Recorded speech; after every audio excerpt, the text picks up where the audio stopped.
really appreciate you joining us this afternoon. What we're going to do here is, I would argue, going to be an extension of what was discussed this morning. Only we're going to widen the aperture a little bit. We're not going to talk about health. We spent a good time talking about health, so we're going to talk about mostly not health, although health does sneak in because we're talking about critical infrastructure. And fundamentally, our critical infrastructures, there's many interdependencies and interaction amongst and between critical infrastructure, which I believe you will see.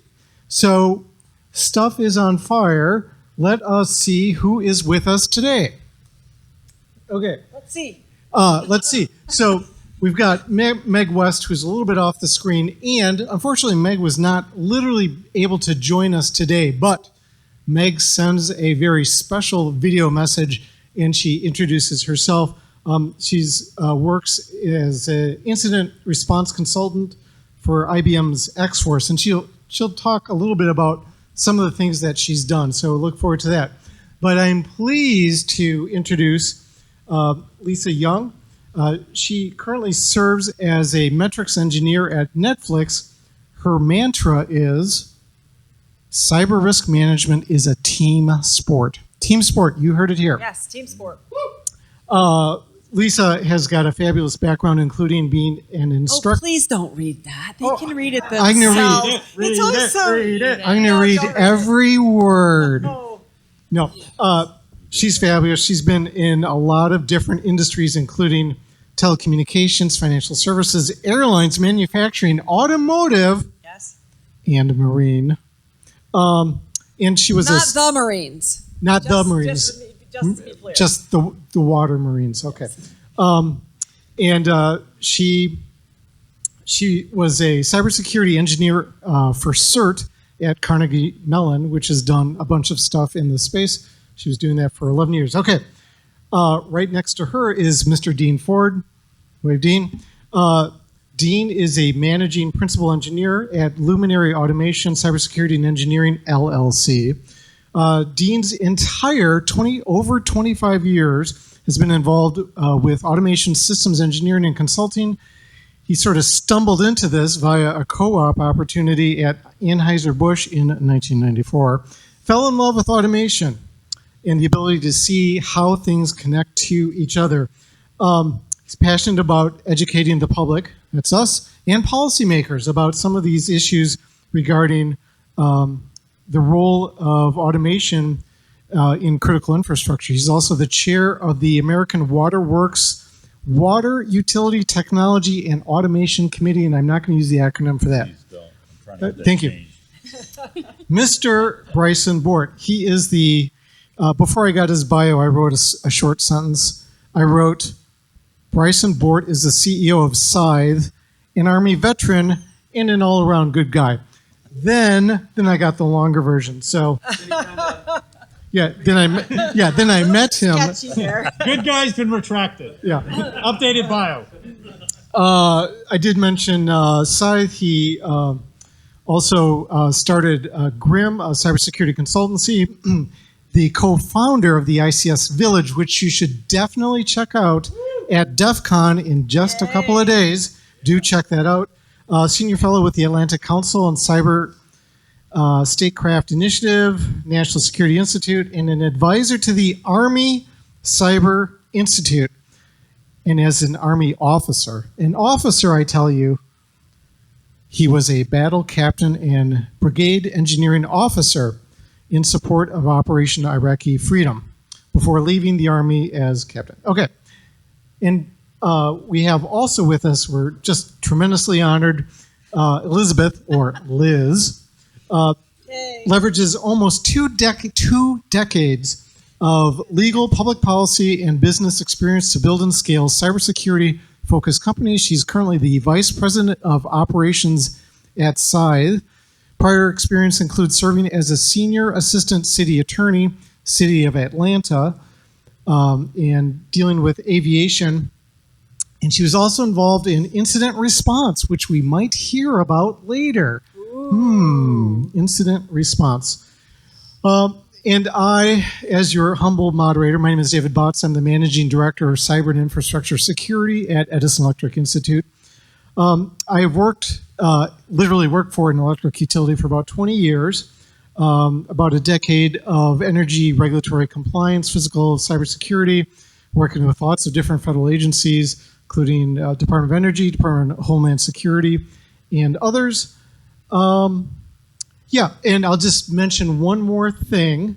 I'd like to thank Mr. Scott Algier from the IT ISAC for his assistance in providing some background information on the food and ag sector risks. So, here's how today is going to go. We're gonna start at a certain level. We're going to start talking about examples of incident response. We're going to then move into a discussion of risk and how to think about risk, because risk is hard, and generally as humans, we don't naturally do a super good job of thinking about or quantifying risk. We're then going to go through a number of different critical infrastructure sectors and talk about how stuff is on fire. Okay, so now here's Meg, and I put in a little tip here. Play the video now. Meg's on a plane on her way here.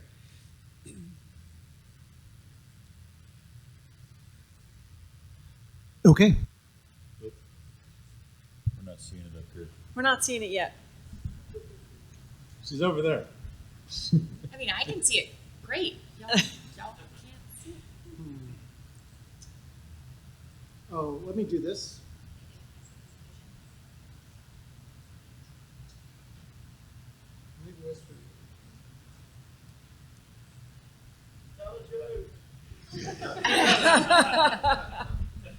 Oh no! All right, so.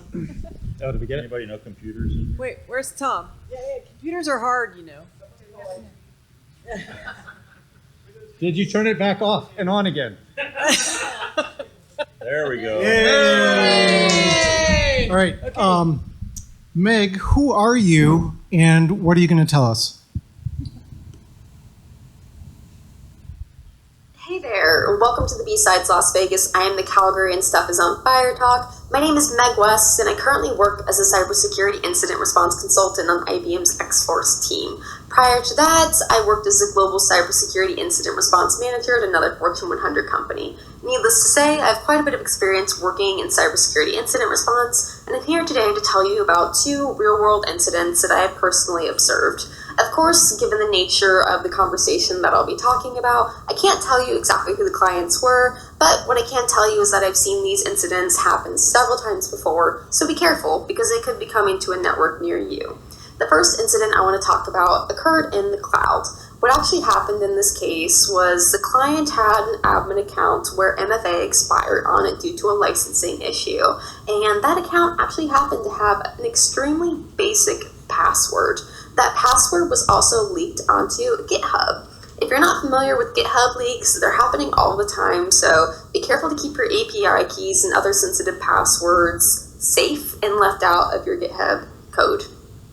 The attacker was able to garner access into the admin account, and once they got into the cloud, they started spinning up extremely powerful virtual machines. So if you don't already see where this is going, I'll give you a hint. It has to do with crypto.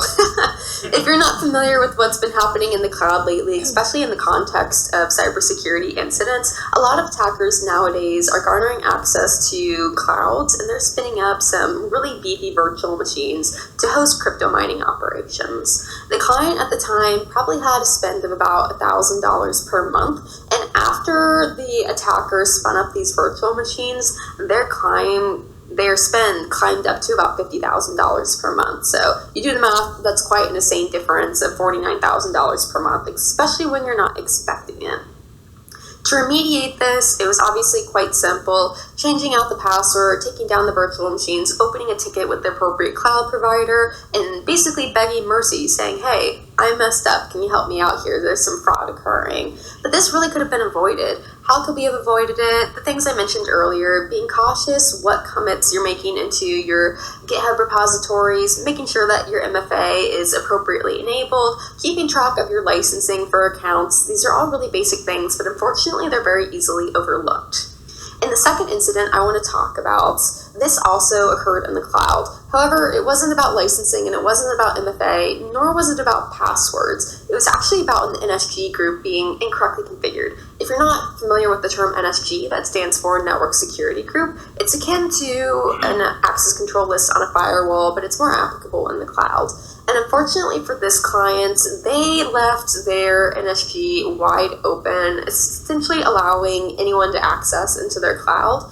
And a researcher, let's call it that, was able to get access to the client's cloud and garner a lot of sensitive data. That researcher, if we call it that, reached out to the client and said, hey, I access, several hundred gigabytes of your sensitive data within the cloud. And if you don't make XYZ remediation and containment steps by this time frame, I'm going to go to the news and tell everyone about this vulnerability that you have, how you're leaking all of this personal information. So again, this could have been really easily avoided. It was actually found that the client had done showdown scans earlier and known that the NSG group was not properly configured. However, it can be assumed due to improper staffing, lack of resources, and honestly just human error of overlooking the incorrectly configured NSG that this incident was allowed to happen. If we take a look at the OWASP top 10 reasons of incidents happening, year over year, we're seeing that misconfigurations are one of the largest reasons leading to cybersecurity incidents. Why do misconfigurations happen? 9 times out of 10, it's because of human error. So those are two really interesting incidents that I've seen happen quite often in the cybersecurity field. And they're also incidents that, had we just taken some simple measures, double-checked our work, not had employees that were burnt out, overworked, had someone else to back them up and look over the work they were doing, these incidents could have been easily avoided. I hope you enjoyed this information. I'm finding more and more incidents that are happening just because of simple human errors, but the fact of the matter is the real life and real world impact is huge. Both of these incidents happened to Fortune Top 500 clients, so to be honest, they could easily happen to you. I hope you have a great rest of your conference, and I'll see you next time. Bye. Bye, Meg. Bye, Meg. Thank you, Meg. Okay, you ready for me? I am. Hang on. Question is everyone else ready? Yeah. All right, so I'm Lisa Young. I'm excited to be here. And You're up.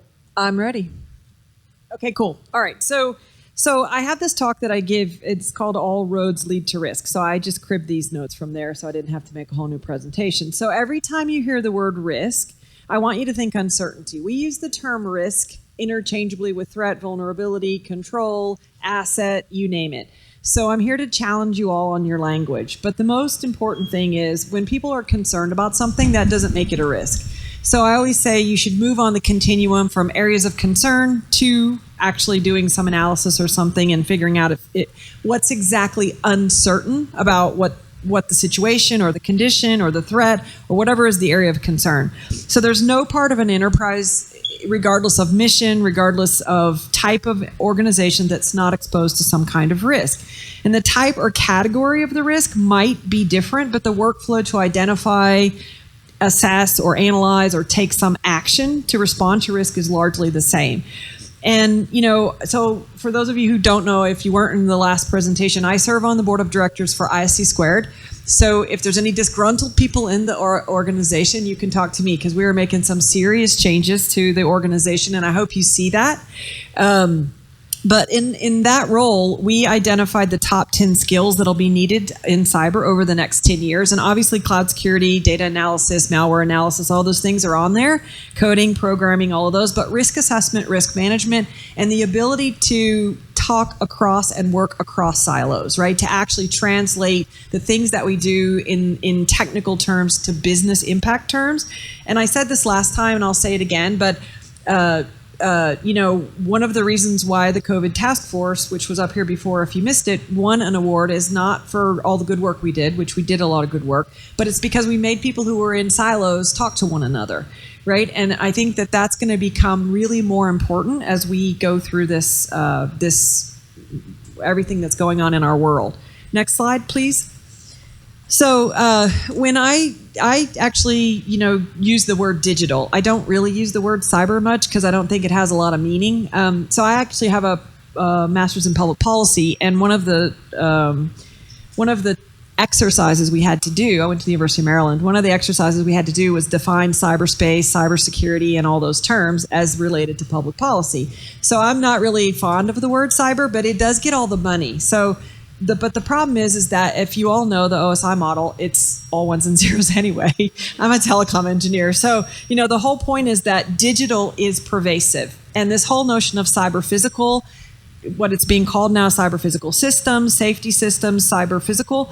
So I like to think of the word digital and building digital trust, right?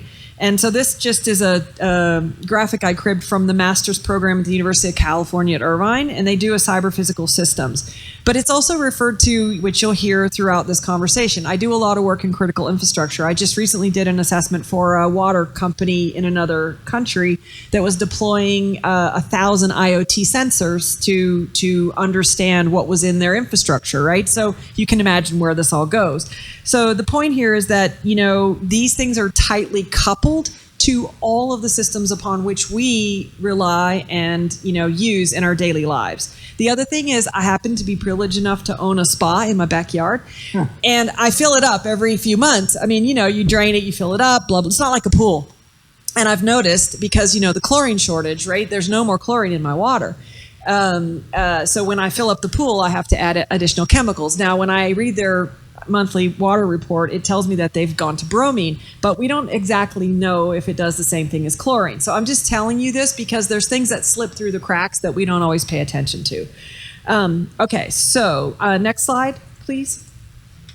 So is there anything different about cyber risk, right? Cyber, generally speaking, in the context here is it's of or relating to computers, digital infrastructure. But what the difficulty is that, our risk, which I use just the common dictionary definition of risk, and when you put those two things together, what it says is it typically involves unauthorized access, right? So it's not just the digital things, the misconfiguration, the things that we're concerned about, but there's also this element of unauthorized hackers, right? Unauthorized use of computer and computer technology. But what I want to say here is that our risk increases, cyber risk, whether you call it cyber risk, digital risk, whatever you call it, it increases as our dependence on these cyber physical systems actually accelerates. Next slide, please. So this is, I do a lot of content development work for ISACA. So if you've seen the Risk IT Framework, the Risk IT Practitioner's Guide, if you've seen the Risk IT Starter Kit or the scenarios, I think we just released a few weeks ago. So I'm a futurist, and so I like to build scenarios for things that might happen in the future.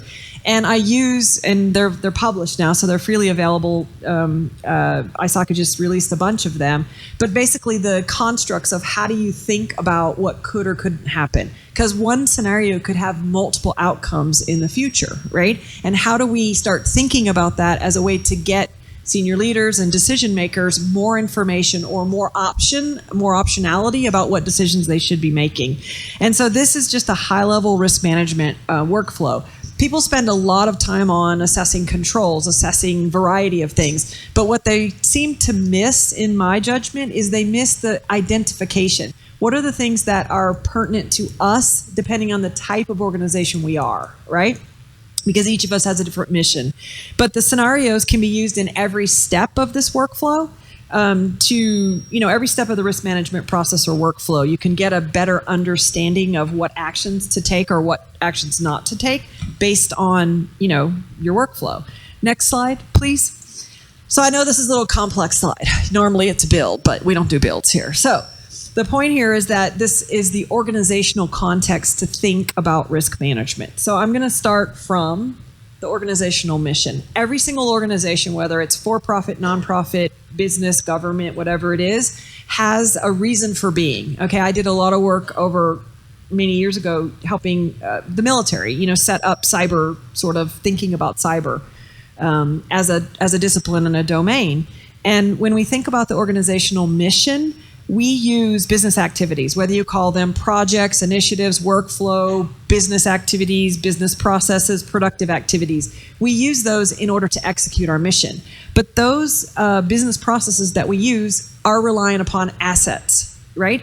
And you can think of assets as people, information, technology, facilities, supply chain, supplies, raw materials, you name it. You need to define what those are for you and what the critical ones are to your business processes that allow you to deliver your mission. And any of those assets, people, information, technology, facilities, supply chain, we wrap our processes around them. We call them risk management processes. We may not call them that explicitly, but all the things in this box over here are examples of things that we do to keep those assets operating in their intended condition so that we can continue to carry out our initiatives. Whether those initiatives are automated or manual doesn't really matter.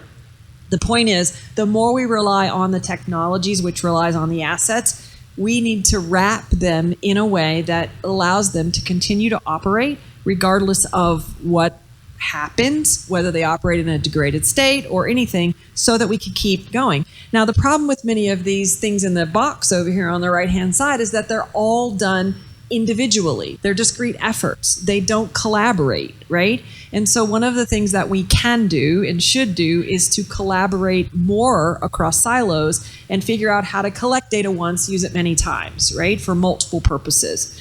So next slide, please. So this is just another way to say that, risk identification and assessment, they have to help the organization identify what is most important, what conditions, and call them by their proper language. And then, I think you mentioned quantification. I'm not going to talk about it, but, I'm not a probabilist, although I use probable theory to figure out in my scenarios what could or could not materialize. But also I'm a big impact person, and it's important to understand and talk to business leaders in terms that they understand about what the impact could be from a degraded state or an asset being taken out of service. Next slide. I'm sorry, I don't have a next slide. This is what I've got. Oh, this is it? Yeah. Oh, well, there you go. Okay, so then never mind. I'm all done. That's all I wanted to say, and we'll go on to the next person now. So I'm here if you need to talk about any of this anymore after. You're up next, babe. All right. Thank you. Thank you. That's yours. Oh, I look pretty good there. Yeah, you look great. We all look slimmer in our pictures. You got to get close to the mic. Yeah, so one thing, I just learned that I still had a Twitter account. So don't send anything to that. This is my connection to the world now. I have given up on social media. Wait. Risk is the first word. Risk Oh identification. no, that one was mine. Oh. Skip that. Okay. Uh-oh. I'm sorry. Skip There you that. go. There you go. We're here. We're back on All track right. now.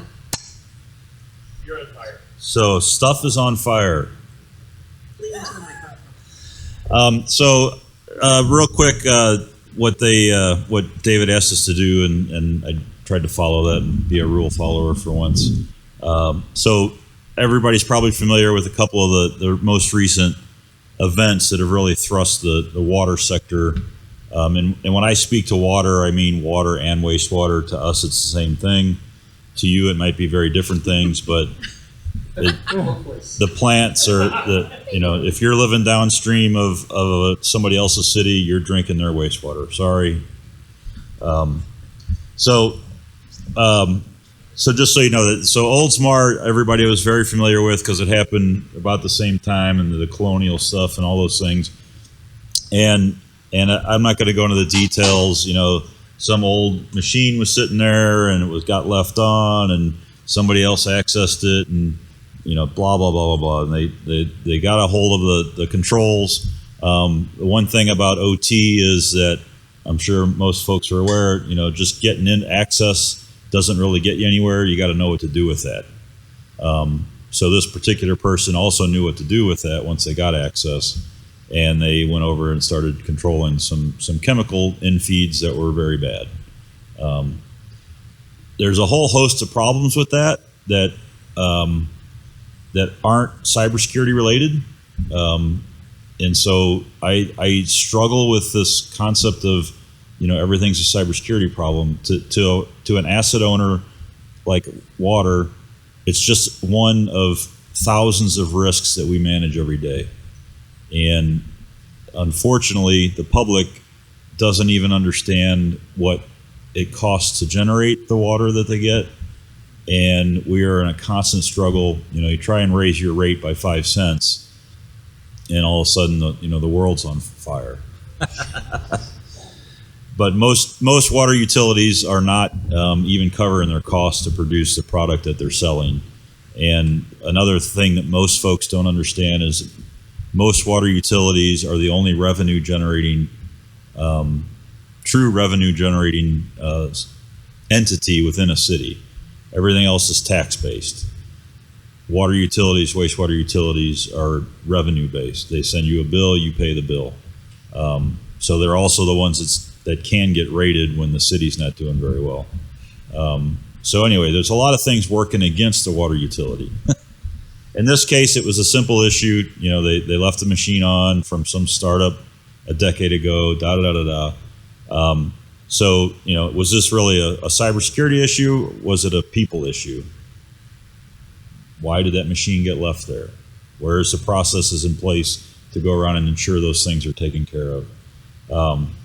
So we, my view of the world is a little bit different in that there were a lot of other things that failed.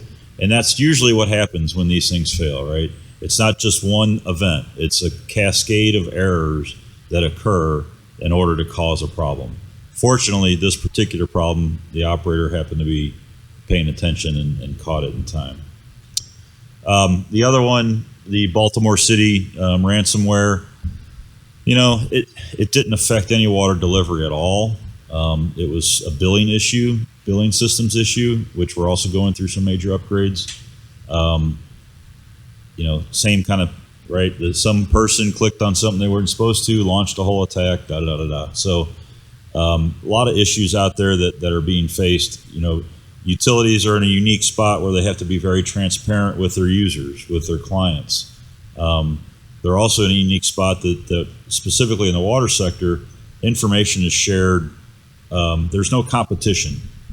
So people share information all the time. Best practices, the Waterworks Association, the Water Environment Associations, the wastewater side, ins and outs. There's a lot of information sharing and past what's on fire, if you could go to the next slide, there's some stuff that's smoldering out there. Public awareness is a good thing and a bad thing. So, now we've had these incidents. So now everybody wants the utility to take money that they don't have and go spend it to fix cyber issues. So if the board's agendas don't have cyber on them, then turmoil occurs and things happen and people are upset. Well, we also have to keep the plant running, and we probably need to replace a generator that won't start to keep the plant running during a power outage, which is a far more likely event from a risk standpoint than a cyber incident. So again, it's a management issue for us.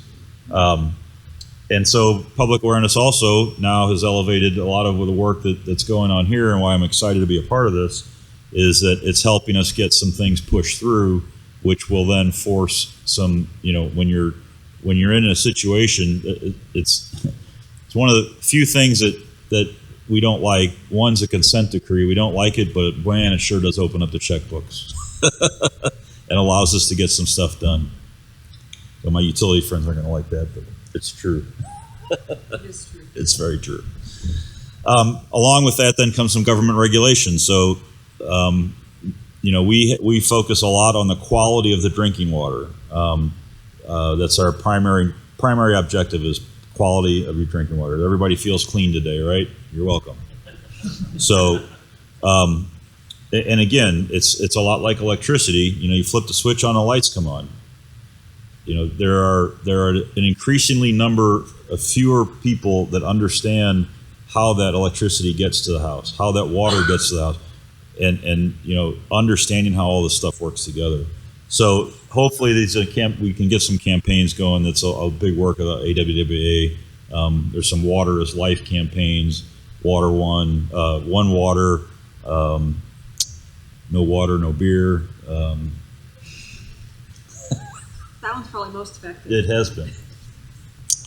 But essentially, the next thing that's coming is that the NERC FERC that is in the electric utility is coming to water. Water applauds that. Bring it, but you can't apply it without also applying the funding. We have a much bigger problem beyond cyber is that the Flint, Michigans out there, there's a lot more of that than there are of this cyber issue. We've got $1 trillion crisis, and it's all buried. Nobody sees it. So that report was 2016, so that's probably $2 trillion by now. Most utilities, pipe is only designed to be in the ground for 20 years, 30 years, 50 years. Most utilities aren't replacing pipe fast enough to ever catch up. So we're still pulling pipe that's wooden out of Baltimore from the original piping that was in. So just think about that as we start addressing this. And then you've got the problems in California that, do I really care about cyber when I don't even have water? And then when you start to think about it and say, okay, well, I sell water. Now I'm regulating and telling people they have to use less water.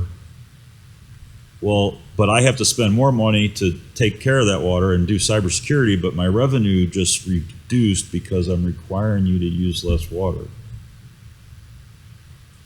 Cost the same, whether you use a little bit or a lot, the cost of me delivering it to you is the same. So there's a lot of those challenges that we're up against.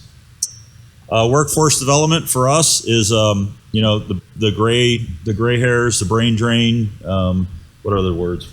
There's a ton of words out there for it. The problem with the utilities is it's, as public sector jobs, they're not able to keep pace with the rapid changes in the market, right? So they're a great training ground, and people learn their trade, and they're gone, off for double salary, right? Now, the good news is that with the millennials and the next generation, there's a lot of social awareness and social conscience there. We've got the game on that, right? We're making water. Good for society. Funding for risk mitigation, we talked a little bit about that. The other big one for us right now is the fallacy of cyber insurance. I really wish that would be regulated out and nobody would waste money on it. All it takes is you to file a claim. Their job is not to pay it. You're expecting that they got you covered. So it falls back a lot where the boards and things are looking at this differently. The bottom line is if you're had a known issue, you're not covered. That, as you will find with most insurance. Go talk to your insurance broker sometime and have a lovely conversation about that. And we've got a huge issue with technology obsolescence. We were talking a little bit earlier with back in the day when the river caught fire, that initiated the Clean Water Act. The Clean Water Act then caused us to go around and build a lot of concrete.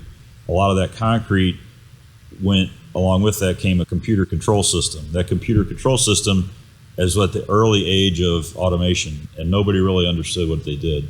So they got a ton of automation, had no idea what to do with it, and so very few places actually did anything with it. It was never, in the water industry, automation and technology is not really an investment, it's a tool, and it's a necessity. Private industry would never automate something that didn't have a return on investment. The water industry has to automate things, whether they have a return on investment or not, because of the quality and the safety issues. So we have to change that thinking in the industry and change that culture. I had a conversation the other day with everything's going to the cloud. Woohoo! If the people that are using the cloud data can't understand how to use a trend on my computer when it's local, I haven't helped them any by moving it to the cloud. I haven't gained anything. I've added risk, because now they might lose that, the only source of data that they had. So there's just a lot of that cultural change that I see, being a 20-year private industry guy making beer and drugs and cars and all kinds of other stuff, and moving into the water sector. A lot of challenges that we've solved in gas and oil and electric they're looked at as brand new problems in the water sector. So there's a lot of opportunity for sharing of information. So I'm going to settle it up at that, and thanks for having us out.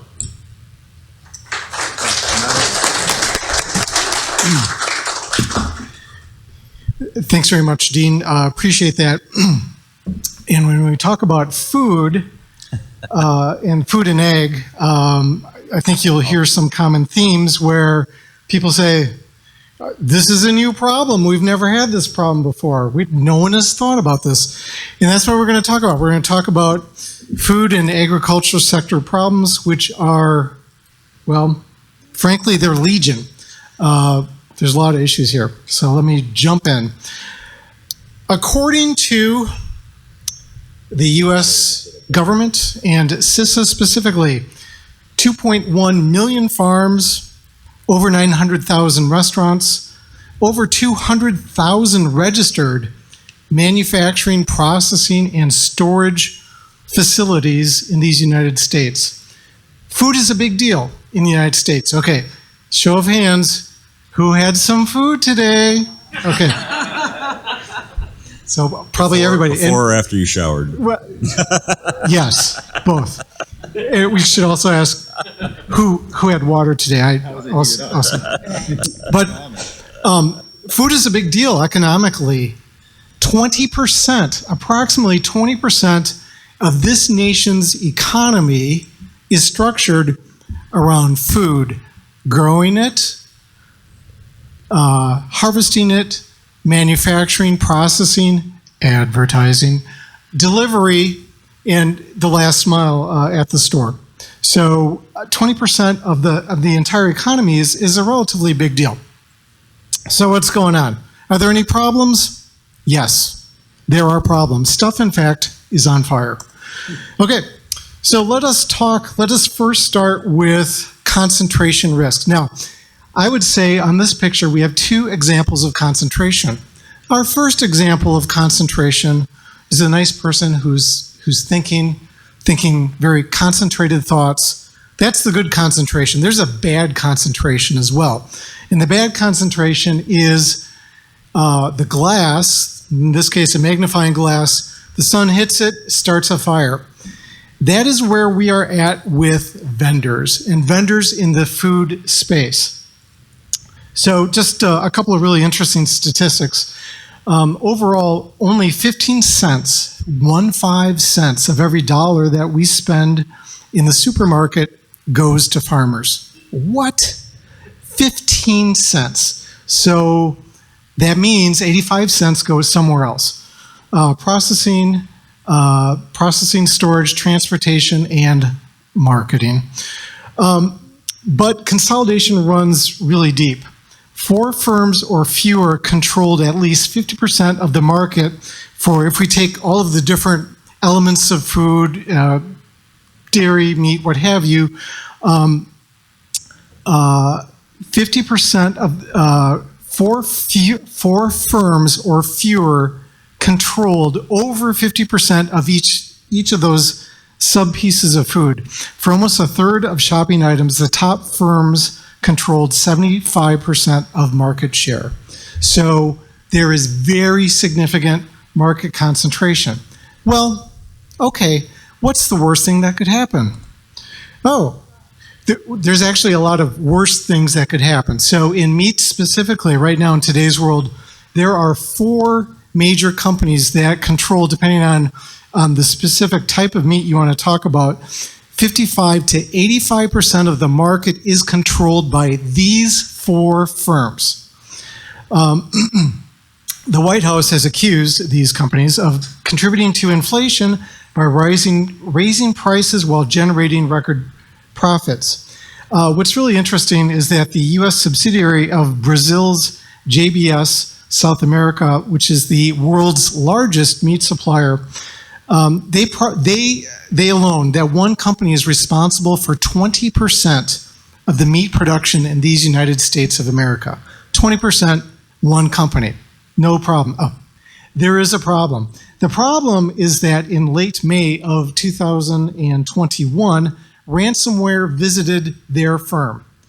So all processing of all meat in both the United States and Australia stopped. It just full on stopped.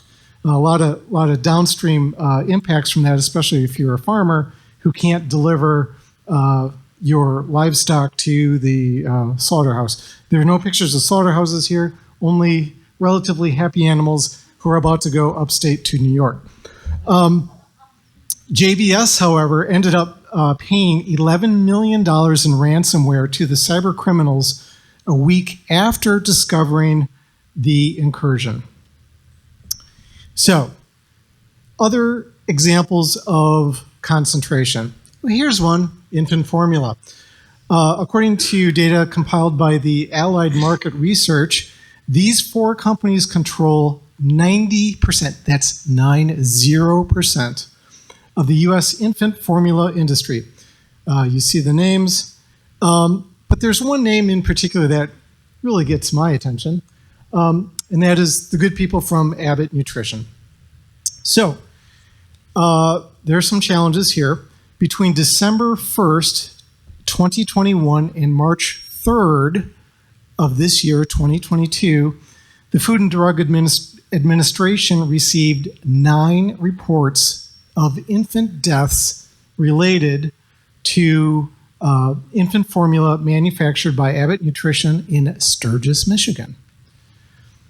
So, in February of this year, February 2022, Abbott voluntarily recalls powder formulas that were manufactured at that one plant.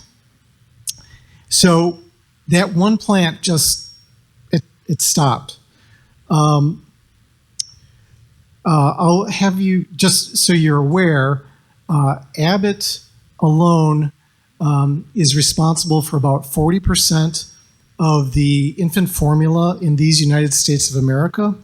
Half of their production, how much? Half of their production in the United States comes from one plant. One plant. So said another way, 20% of all infant formula in these United States comes from this location. And there's some infant formula that 100% of it comes from this location, because at this location they make other formulations that are available nowhere else. So let's walk through what happened. So in February, the recall happened and Abbott stopped production. They said, okay, we're gonna do a better job. We're gonna get after this bacteria that is causing problems, no admission of guilt. So they did that. 4 months they were offline, producing nothing. You see there the picture of military assets being used to transport formula from Europe into the United States because parents were desperate because infants could not, there's no formula. So this was a pretty terrible situation. So early June, Abbott resumes production. Cool. Then what happens? Then the weather happens. And in June 15th of this year, a storm happens in beautiful Sturgis, Michigan, and Abbott gets water coming up through the floor, and they got all kinds of problems in their factory. They stop production again. And it takes them about 3 weeks to restore, clean stuff out, get it all going again. But think about that. Think about 4 entities that have this control over infant formula, which if you have an infant that cannot tolerate any other kind of food, that is critical infrastructure to you, no kidding. I mean, this is the definition of a life, health, safety issue for sure. Okay. What else is going on in agriculture? Oh, we should talk about agriculture. We talked a little bit about food. Let us get to agriculture. So, the good people at the FBI did issue a warning, and they sent out April 20th this year FBI warns of ransomware attacks targeting U.S. ag sector. In the interest of time, I'm not going to go through these, but this came out. This is super public. There's 4 specific instances of attacks against food producers, grain storage elevators, etc. This is like a no kidding warning. No kidding warning. That happened on April 20. Nothing bad would ever happen after April 20th of this year. But bad things do happen. How did this happen? So the nice people at Fent got ransomware on May 5th. AgCo, concentration. So AgCo, that's the name. I'm not lying. AgCo, agriculture company. They owned this big tractor company. They owned a lot of tractor companies. They got ransomware. They've gone pretty quiet, but it's not hard to understand the practical implication of ransomware against a manufacturing facility that produces tractors, can cause those tractors to not be available to the marketplace when the marketplace wants to do things like buy tractors, fix tractors, use tractors. So this is an attack against agriculture critical infrastructure, and it's an issue. But there are other issues related to tractors. Now, we all laughed and we were super happy when we saw picture on the left of tractors towing disabled Russian tanks in Ukraine. We said, yay, that's great. But then we got sad for a second when we learned that Russians were stealing, looting, pillaging Ukraine in an unprovoked war, and were stealing tractors. So we said, boo. But then we heard that John Deere remotely disabled the tractors. And then we said, yay. What? We said yay for a minute, just a minute. And then we thought about it. And then we said, ooh, yikes. Now, I want to give a shout out. He might be here in this room. I don't know. We did talk before this presentation. And that is, if there's one person that I would strongly recommend that you follow on the Twitters and in all the places, is Mr. Sick Codes. So big ag is big data, and I grabbed a lot of this information from him. He's doing amazing work, and I'm going to talk about his DEF CON 30 presentation a little bit. But in this picture, you might see a tractor. But do you know what that tractor is? That is a data collection device. It is collecting all of the data, all of the time. Moisture, it collects everything about the production used in agriculture. And so you say, okay, well, what's so bad about that? If all of the data from every John Deere tractor is being collected and stored in one place, what could possibly go wrong? Oh, right. Everything could go wrong because this data speaks to very precise operational impacts that are going on for a given farmer. We talked earlier about, I think it was 2.1 million farms in these United States of America. If there's one company that, say, given their market, I don't know how big the John Deere market is compared to others. My belief is that it's at least north of 40%, probably higher than that. But the good people at John Deere, they have the data. They have all of the data. They got all the data. Now, what happens if all that data is in a single portal? Would that represent a very nice target for an adversary? Yes. Yes, it would. What could you do with that data? You could do a bunch of things. You could do things commercially, like you could say, Tractor A does not belong to Bob, it belongs to Robin, and Robin's tractor belongs to Pat. That'd be kind of a pain in the neck.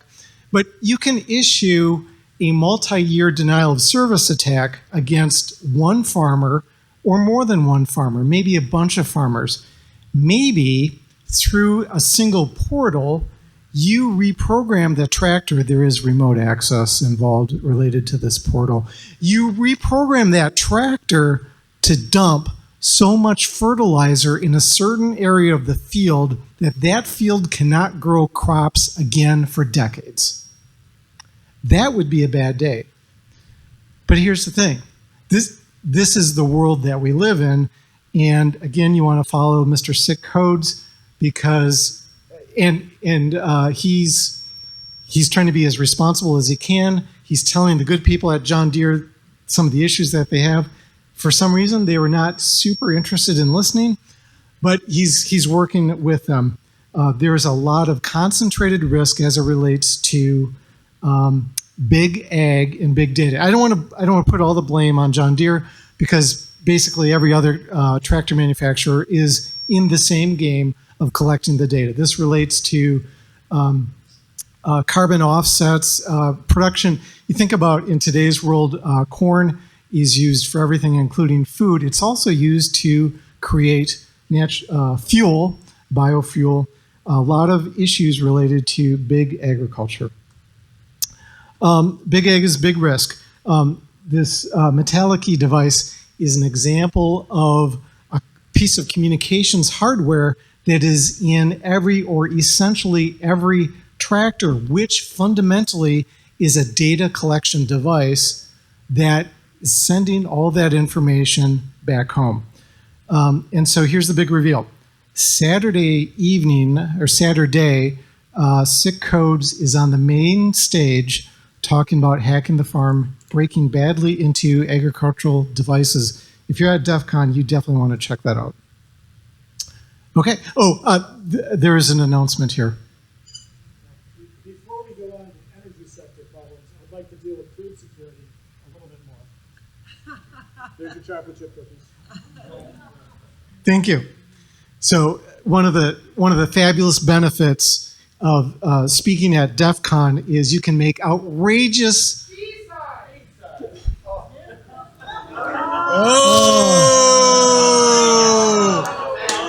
your cookie.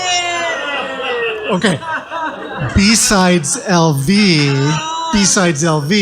because BSidesLV is way cooler than DEF CON, because DEF CON doesn't know how to do this, is you can make outrageous requests, and if you don't mispronounce the name of the conference that you're in, they might accommodate you. So I would like to welcome Mr. Bort to the floor to share with us. Your mic is right up there.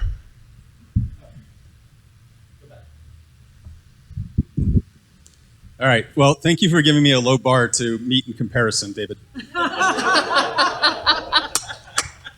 Just jump over it. Who knows what industrial control systems are? Right? What is an industrial control system? Stuxnet. Stuxnet. It has now been 0 days since Stuxnet has been mentioned. Thank you. So that is the common perspective.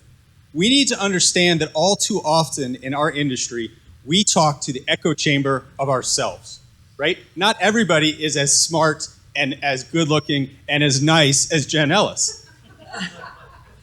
Like cookie? Right? So who's got another answer for what an industrial control system is? Because that's not wrong. That's actually literally what 95% of the world would probably say. Oh, you got another one? Like the Tesla manufacturing floor? Tesla manufacturing floor. So manufacturing is a place where there are a lot of industrial control systems. Anything that controls light systems, elevators, cameras. I like how you used the name in it. Well, it does controls, right? And that's part of it. So the simplest way to think of an industrial control system is any computer that's at least 20 years old. Now, unlike your random computers that you carry around with you or your pretty laptops, these don't just focus on data.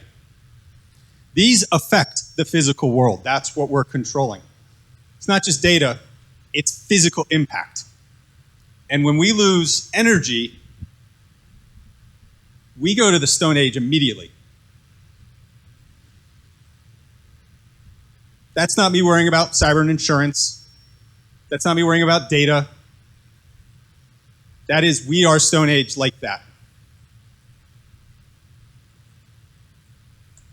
All right, so it's not often that I get to actually say I was a primary source. So 2.5 years ago at RSA, that's another conference than BSides. Then director Chris Krebs and I were up on stage. He was the Cybersecurity Infrastructure Security Agency. They care about security so much it's in the name twice. And we called the coming rash of ransomware. Ransomware had been around for a while, but what the difference was, we painted it as a coming national crisis.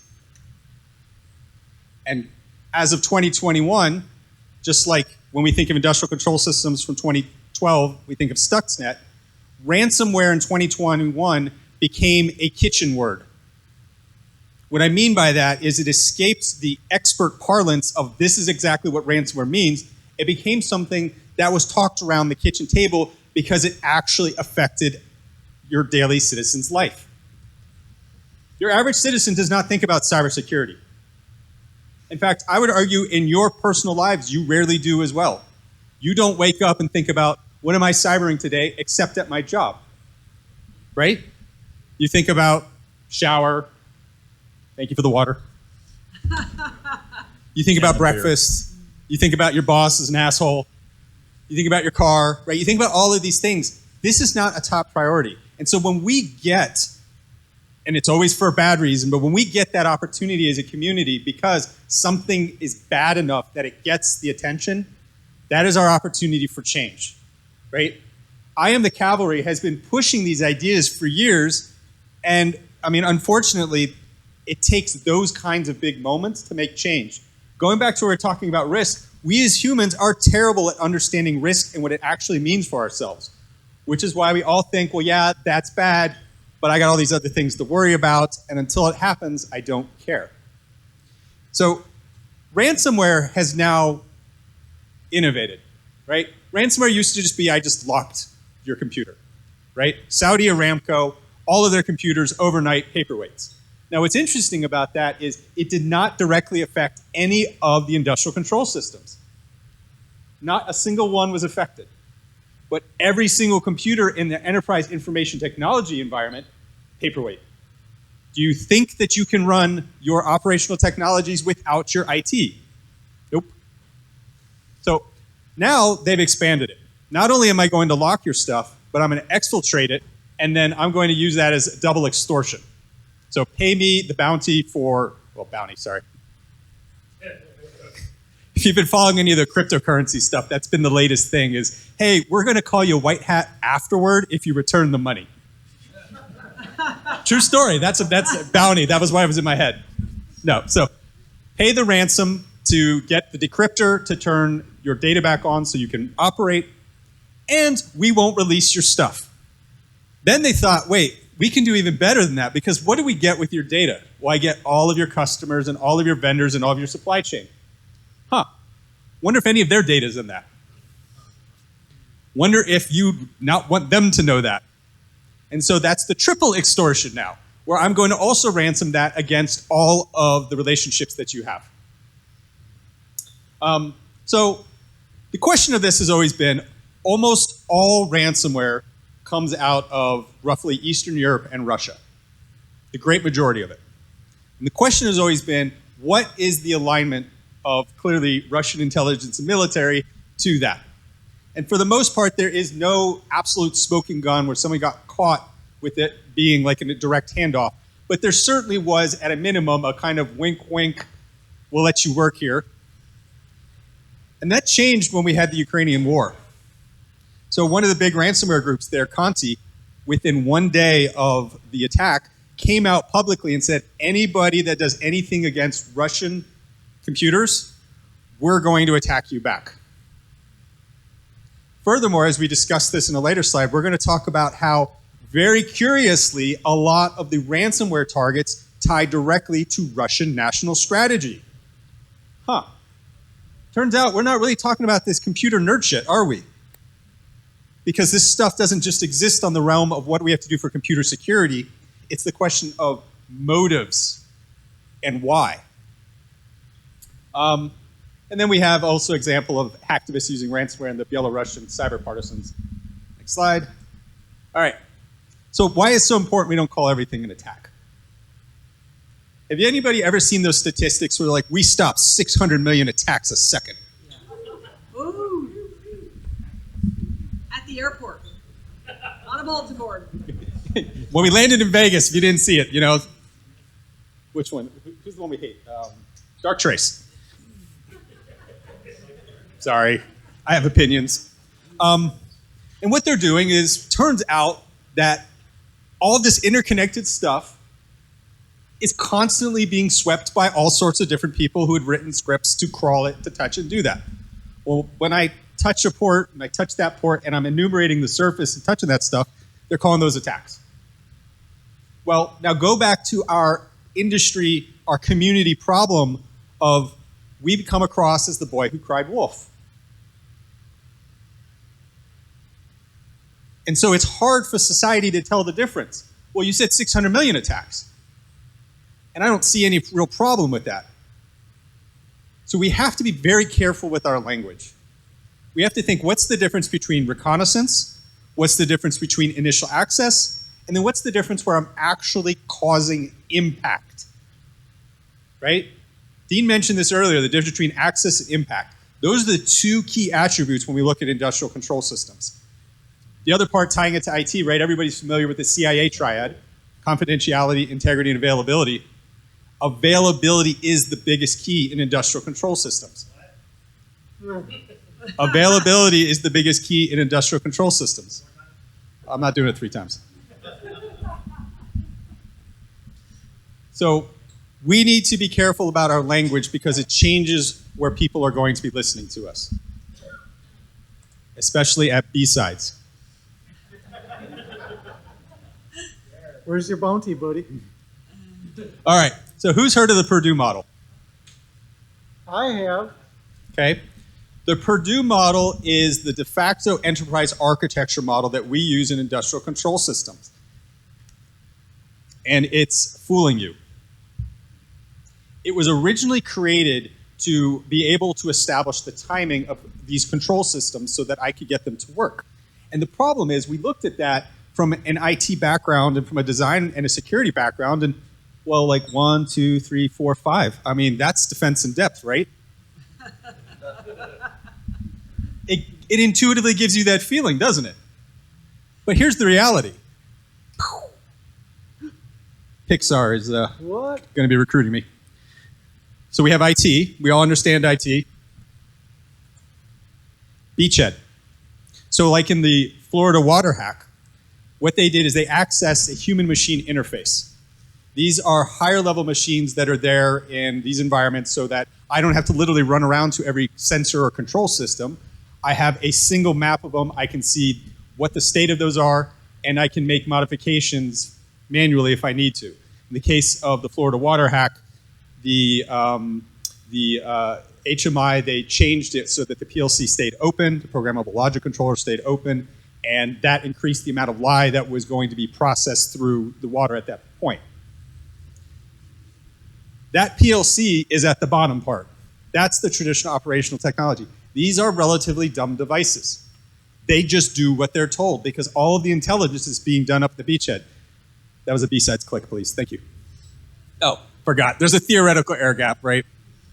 Has anybody ever actually seen an air gap? Yes. You've seen a real air gap and maintained it, and nothing ever crossed it. Ever. Ever, ever, ever. Not once. Exactly. Yeah. So an air gap is not an air gap is not an air gap. And there are lots, I mean, there are better ones or worse ones, but the reality is you always have to have a reason for something to touch something at some point. And the challenge here is that the primary reason that we have in industrial control systems, these connections, well, just think about what's the most logical thing, right? It ties to a lot of what he was saying about in water. Well, it's the same thing in electricity. What do I need to get from what's happening in the operational environment that ties to business administration? I know. Money, billing. Money! Billing. There's always going to be a need for billing. So, okay. So this is the reality. This is the threat's perspective of all of that. Most of the access comes in through information technology, because that's his job. There is never an air gap, so I move over into a beachhead. And a beachhead is a higher level system, like an HMI was an example I gave. Another one might be a distributed control system. And here's the thing. So when we talk about pure operational technologies, there are all of these wacky, really custom protocols and architectures and codes. Like you take years of training to learn how to code at that level. But here's the thing. That HMI and that DCS speaks all of that. It's already built for it. That's its entire purpose, is to talk to them and tell them what to do. And what operating system do you think those things run on? The Xworks. Pick your version of Windows, only 2 generations old.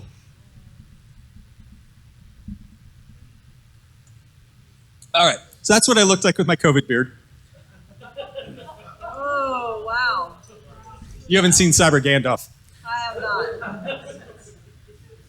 I think that was an RSA interview. So what we've seen in the last 10 years, and this is public, right? I'm not sharing anything classified. You can look this up, and they've been publishing more of this. Since 2012, we have seen iterative intelligence campaigns. We've attributed them to China, to Russia, to Iran. North Korea shows up a little bit, but their primary modus operandi is ransomware so that their leader can pay for expensive whiskey. The other 3 have much more interesting purposes against us. So why that's important is we talk about the Cyber Redline. Has anyone heard that before? No. Right? What's the point where an attack is something we're going to respond in a certain way?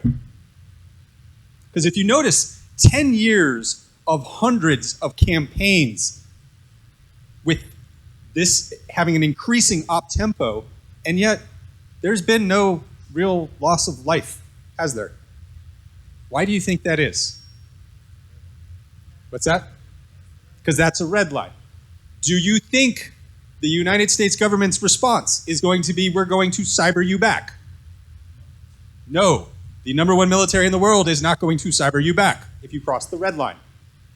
Our adversaries know this. And so what the intent has been is I want to map. I want to do reconnaissance. I want to break in. I want to understand. I want to iterate and go through. A theory, if I'm going to jump into the water example, is that Florida water hack, that change of that lie would have changed it to a dangerous level. So does my hypothesis hold water at that point? And here's why I think it does. Because there's a second manual safety in that process. They don't immediately release that treated water directly into the water supply. They manually test it in tanks that they hold. This threat, that actor, whomever it was, knew that. And what they were doing was measuring response. So, last one, Colonial Pipeline. Colonial Pipeline silver lining is that's the part that's the good that I have on there. The one good part is ransomware became a kitchen word. Yeah, I'm speeding up, got it. So what's the bad? The bad is a private company unilaterally made a decision that shut down oil and gas to the entire southeast of the United States. They did that without this affecting operational technology directly. It was IT only that was affected. And I believe, this is my call, and I'm being recorded, so too bad, Colonial, fuck you. No, they panicked. They responded out of fear. They didn't know. I mean, they shut it down within an hour of it being called. Like, they saw it, and then they immediately shut everything down. I second that. What's that? I second that. Yeah. And what is it that causes us fear? The fear is when we don't know, and we haven't trained it before. They didn't train. They did not practice the response. Tabletop, tabletop, tabletop. If they had done just a couple of tabletops, I promise, I mean, maybe some degree of confidence that probably would have been handled differently. Thank you.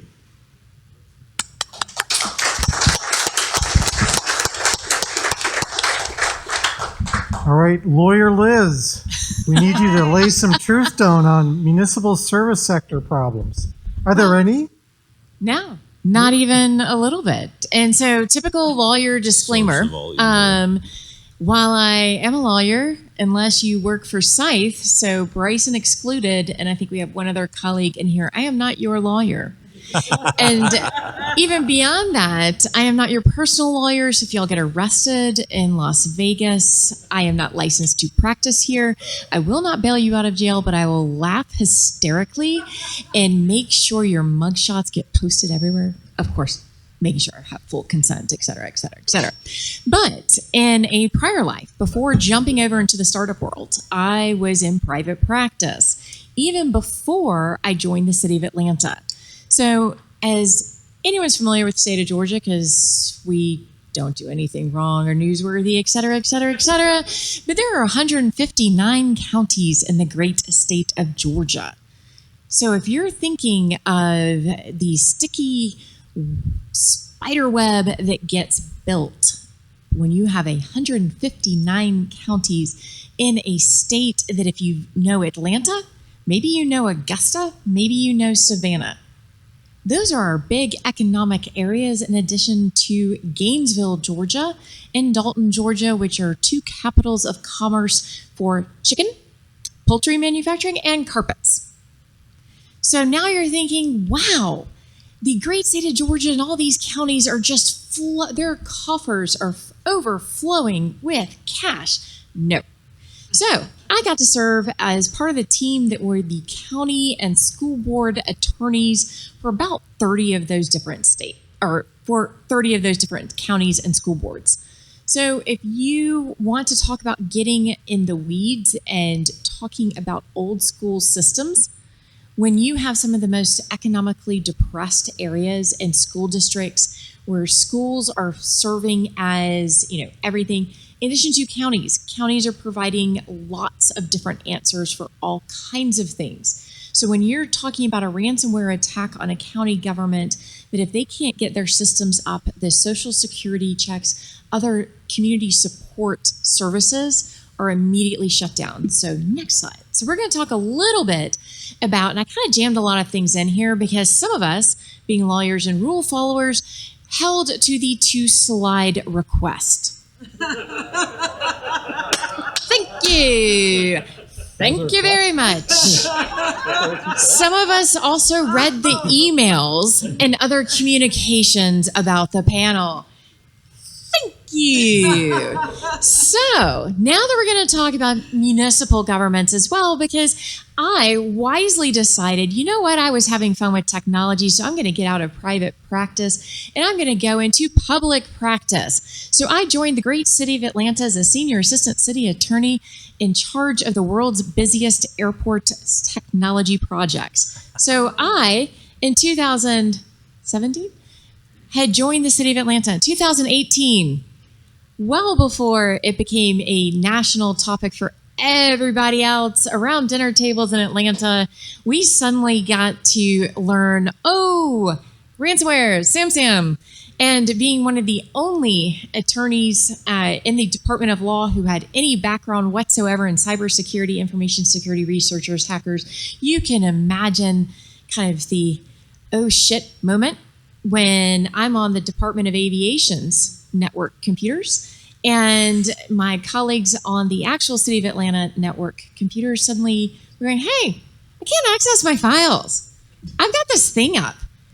Well, by the grace of God, we had also implemented network segmentation. So our watershed department was on its own network. There was not crossover that we could tell. We joke about tabletop exercises. Let me explain to you what happens when you realize there is still one computer that is probably still connected from the middle of the airfield. FAA requires that you have fire stations so that you can have fire trucks that can get to any aircraft emergency with X number of seconds. So we had one fire station that still perhaps maybe was connected to the city's network that we are realizing in these. So if you want to see someone run quickly, tell them that you may have one computer that may be about to boot up that is still connected to the city's network that also is a crossover point to the world's busiest airport network. And if someone can get over to that and kindly unplug it from the wall and essentially smash it and do it right now, that is what we're doing. So what I wanted to highlight real quick in talking about municipal government. So I kind of painted this picture. You've got these governments that are not full of experts. Everything literally is on fire when it comes to, for example, City of Atlanta, and we had a bridge that actually caught on fire and collapsed. So when you have all of this and you're thinking, okay, well, what happened recently in Somerset County, New Jersey? Well, they got hit recently, and their county databases and everything got taken back to, they got to party like it was 1977. So if you can imagine all the services, I'm not saying anyone, Josh Corman, recently became married, and you go file some paperwork. Well, what happens if you can't access that paperwork because Somerset County, New Jersey is partying like it's 1977 and they're going back to hand records? So, okay. But not only that, when you go a little bit deeper, what happens when, all right, so our systems are down. We're under a ransomware attack. We've tabletopped the shit out of this. And, oh, wait, how do we communicate with each other, or how do our citizens communicate with us? Oh, I know what we're going to do. We're going to set up Gmail accounts for the county commissioners, for the health department, emergency operations, county clerk, and sheriff's departments. We're operating off of Gmail accounts. So, kind of fun when you think about it. So it's taking it from this like high level, oh no, we're talking about IT, OT systems. We're talking about risk mitigation. No, we're talking about Gmail because that's what the playbook has. So, all right, what's happening in the middle of the war room is all of this is going down? Well, one of the great ways to highlight this is the great state of North Carolina. In March, the governor had an executive order that says, all right, we've got this statewide task force, because as you're in the middle of the storm and you're thinking, okay, who do we call? By the way, half your playbooks are on the network you just shut down. There are some weird people like me who are probably in your Department of Law or something where I print everything. So I'm racing to my office, which was fun and heels, to say, oh, wait, I think I have hard copies of the following things. So as you're pulling all this, well, the governor of North Carolina says, all right, we're going to have this executive order. Everyone's going to work together. We've got this task force. Yeah, the task force had been in place since 2017. Do you know what? No one knew it even was there for most of the time. So great, we've got all these resources. Who are you calling? You don't know who to call because it's not obvious. Next slide, please. As we'll skip over that because we're going to jump right into the education sector. Because while education attacks are actually on the decline, what is happening is the cost. So we're going to flash back real quick to City of Atlanta because we talked about insurance earlier. Great. Atlanta had just gone under, our policy had just gone into effect. We had checked all the boxes. I believe we had made one payment towards our policy and $20 million coverage. But when you talk about schools, and we're going to think of Alice Cooper, schools out for summer. Well, in New Jersey, one of the largest school districts in New Jersey had a ransomware attack recently, which meant for all of the high school students, they had to cancel their exams. So if you were waiting on that exam to lift up your grade that was going to help you graduate, so sad, too bad. Because when you talk about these school districts and everything being on fire, think of what's happening where they are still not back. These students did not know what to do with overhead projectors. Because the school district had to utilize overhead projectors. They said, well, this is a great exercise in STEM, because what happens when you don't have access to it?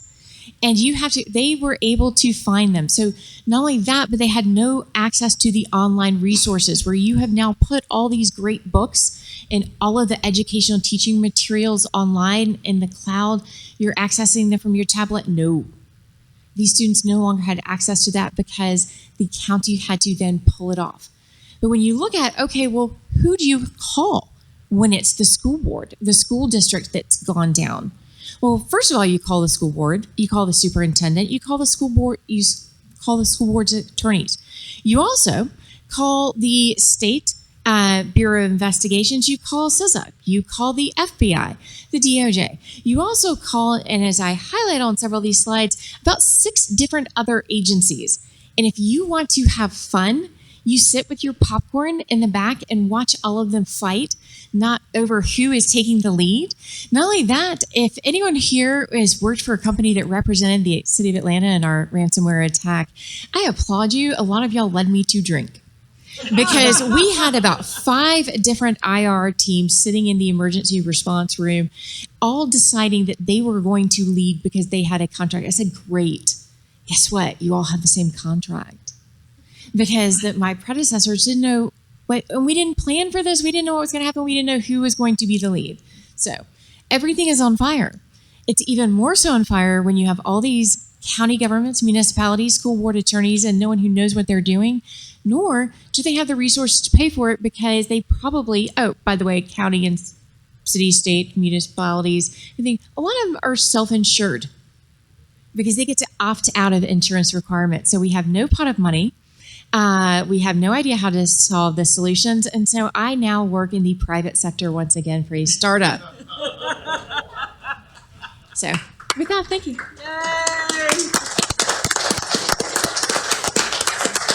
Thank you. We have time for one question. So if you've got one question, if you can either walk over here or wave to Katie, and she will bring you a mic quickly. Earlier this year, I started to hear about an incident response framework called ICS for ICS. Do you have a take on that, whether it's good or bad, or is beneficial, or will? Yeah, ICS for ICS was championed by the vice president of product security out, where's she at now? Schneider Electric? She's at Schneider. Megan Samford. And what her idea was, so she had a background working emergency management in the state of Virginia. And the idea that she came up with is that if you look at how disaster recovery and emergency management is done with like FEMA, that it's standardized across vocabulary and process everywhere. So when we're doing industrial control system response, what if we could standardize that same way? And so that culminated in with a lot of joint agency work that debuted actually at S4 in Miami in June. So in short, it's a fantastic thing. It's a great idea. And there's a lot of steam coming behind it, including training and certification. Mr. Corman, do you have a question or a comment? Statement. I'm just hoping that anybody that has ideas for how to collaborate with our water friend, or anybody up there, empathy is really... Starts with a drink. It starts with a drink. No beer without water? It's going to start with empathy, because the opposite of a profound truth is not a lie, but another profound truth. So these are both dangerous, outdated systems they don't have time and money for, and we can't allow them to be that vulnerable. So if there's any coaching or advice you can give us besides giving you a drink as to how to best be truly helpful versus, backseat drivers. I